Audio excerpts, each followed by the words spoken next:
the house. My neighbor's been complaining, saying, "Neighbor, why are these officers approaching your house the way they're approaching it?" And so it was kind of embarrassing. So, All right, could everyone please whisper? so I had addressed my neighbors. I'm all like, "I don't know, they're looking for somebody." And so, anyways, when they came to visit my home, I told them, "I don't mind not coming out. I mean, because it's my requirement for probation." I said, "It's by the judge, which is fine." I said, "But y'all need to come in the evenings because I get off work at 6, and by the time I get home at 7:30. Well, let me ask you this. Why was the home in such a state of disarray?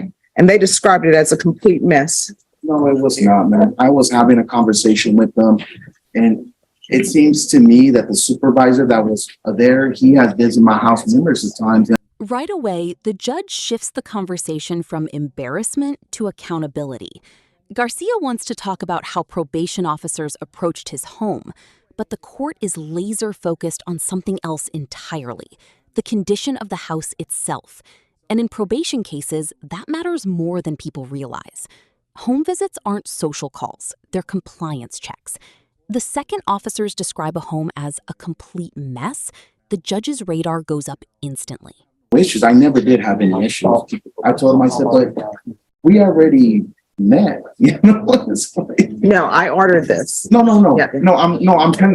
This is me talking to them. Okay. I said, "We already met." I mean, I said, "I just wish I would just, like come to the door and like, we're here, like it's like, and that's it. And that's all the discussion I have with them. And then I'm like, "Well, we're here right now." Like, "You know what? Forget it. You talk to the judge and you tell the judge that." And I'm all like, "No, I was going to come see you," until the supervisor requested for me to go inside of probation and go talk to him. Mm-hmm. And I talked to him too. I said, "Listen," I said, "I know it's under that's what the judge ordered, which is fine. I don't have no problem. I did not know it was a safety protocol the way it was." Now I'm all like, "Okay, that's fine."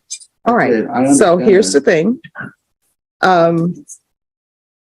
I say that there are 9 people living in the home, 3 underage children, Yes, ma'am. 2 other adults, and all of them are on probation for the same charge. It's just 3. Yeah, three of those that are, yes, ma'am. So technically, when you're on probation, you're not allowed to be around other people who are on probation. Well, that's my wife and my. I know. Yeah. No, I understand, Yes, ma'am. but those are the rules. Yes, ma'am. So the fact that you're being allowed to live in a home with other people on probation. Whoa. This is one of those courtroom moments where the defendant suddenly realizes the rules are much stricter than expected. Multiple adults in the same home, all on probation for similar charges?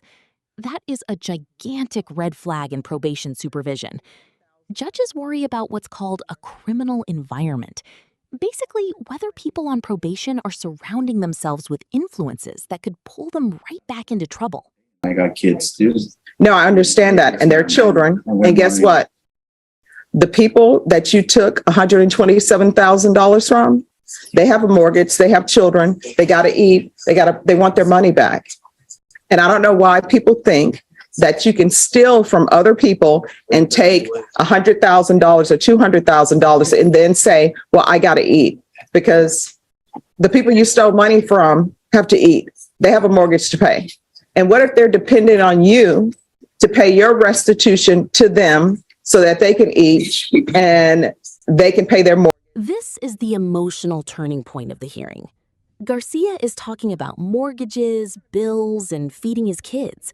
And the judge immediately flips the perspective back onto the victims. That's something courts do constantly in restitution cases.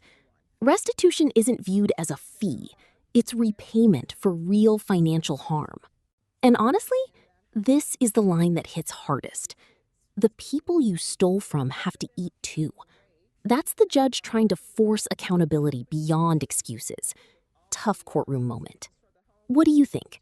Should courts focus more on rehabilitation or on making victims financially whole first? Laws, they can't work. But people, the other adults in that home should be working. I stress every day about the restitution. I'm not trying to avoid it, ma'am. Well, I mean, you're stressing about it, but it's hard. It's really is. Of course it's hard. I'm trying to get another job. But it was easy to steal. I'm trying to pay I'm trying to get another job so that way I could contribute towards the restitution. I have been trying, but they're not just, once they look at the background, they're just not. Oh, I see signs everywhere. And you know what the problem is? The problem is sometimes people don't want to work in certain places because they consider it beneath them. Like you can do construction, you can work at Subway, you can work at McDonald's. And I'm telling you, McDonald's need a lot of workers now because Okay, the McRib reference in the middle of a probation hearing? Nobody had that on their bingo card. But underneath the humor, the judge is making a serious legal point. Probationers are expected to show effort, any effort, toward restitution payments. Courts usually don't accept, "I couldn't find the perfect job," as an excuse if there are other employment options available. And notice the strategy here. The judge uses humor to lower the temperature, then immediately tightens the pressure again. That's an experienced courtroom move. Something every month to restitution. So that's what's going to happen with that. Your conditions of probation are going to be amended, and you're going to be on intensive supervision. So they'll be able to visit your home in the evenings. Yes, ma'am. And you're going to have a curfew. If you're not working, you need to be at your house. Yes, ma'am.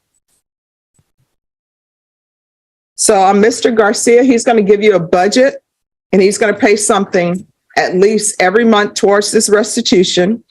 I'm going to alter the main conditions for ISP so that they can do visitations in the evenings. And he has a curfew. And his curfew is going to be 7 p.m. unless he is at work. Do you have any questions about anything? No, ma'am. All right. And I understand that people don't want everybody to know that And there it is, stricter supervision, evening home visits, intensified probation, and now a 7 p.m. curfew unless he's working. This hearing started with Garcia complaining about probation officers showing up at his house, and it ended with the judge giving probation more authority, not less. That's the risk when defendants push back in court without strong evidence behind them. Sometimes the judge hears the complaint and decides the supervision actually needs to become tighter. Final takeaway? The court wasn't convinced this was a man avoiding responsibility completely, but they absolutely believed he wasn't doing enough. And in probation court, not enough can quickly become a serious problem. What the statement was and what they reported. Okay. Yes, ma'am. All right. Thank you. Very much. Have a wonderful evening. All right. You two just sit on the front row. Yes, ma'am. Like 6 a.m. or 5 a.m. He's allowed to work. So the exception to the curfew is work. But so find out what his work schedule is in the morning and give him an hour before. And then he needs to be home by 7 p.m. unless he's working. All right. Thank you.